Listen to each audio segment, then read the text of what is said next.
હાલ રાજ્યભરમાં હાહાકાર મચાવી રહેલા સ્વાઇન ફ્લૂથી બચવા પારડીમાં જીવદયા ગ્રુપ દ્વારા 10,000 માસ્કનું વિતરણ કરાયું હતું.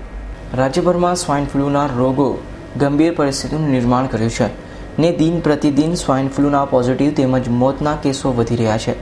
આજરોજ રવિવારના રોજ પારડી જીવદયા ગ્રુપ દ્વારા પારડી નગરના 4 રસ્તા બ્રિજ નીચે પ્રથમ વખત વિનામૂલ્યે માસ્કનું વિતરણ કરવામાં આવ્યું હતું. જેમાં જીવદયા ગ્રુપ સંસ્થાનો માસ્ક વિતરણનો ટાર્ગેટ 10,000 પૂરો કરવાનો છે. જેમાં આજે 6,000 જેટલા માસ્કનું વિતરણ કરવામાં આવ્યું. બાકી 4,000 માસ્કનું વિતરણ શાળા કોલેજોના વિદ્યાર્થીઓને કરવામાં આવશે હોવાનું પારડી જીવદયા ગ્રુપના પ્રમુખ અલી અંસારીએ જણાવ્યું હતું.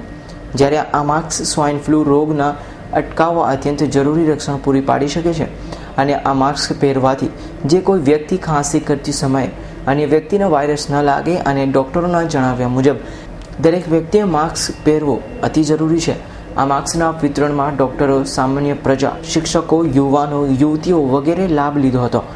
આ કાર્યક્રમ પ્રસંગ પારડી શહેર સંગઠનની ટીમે જીવદયા ગ્રુપને પ્રોત્સાહન પૂરું પાડ્યું હતું. જીવદયા ગ્રુપના અશ્વિન દેસાઈ, ભાવના પટેલ, બકીમ પટેલ, કેયુર પટેલ વગેરેએ ભારે જહેમત ઉઠાવી હતી.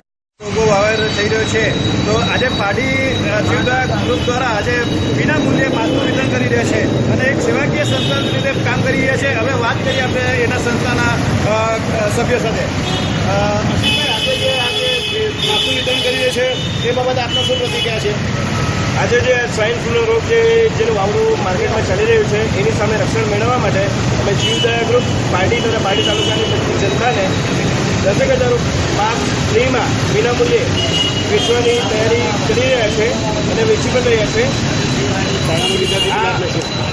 આ માસ્ક પહેરવાથી લોકોને આ રોગની સામે રક્ષણ મળશે અને આવનારા દિવસોમાં જે અત્યારે નજીકમાં બોર્ડની એક્ઝામ આવી રહી છે એમાં દરેક વિદ્યાર્થીઓને પણ અમારી વિનંતી છે કે એક્ઝામ આપવા જાય તમે માસ્ક પહેરીને જાઓ, જેથી કોઈનો પણ ચેપ તમે તમને રક્ષણ મળશે અને તમે સારી રીતે એક્ઝામ આપો.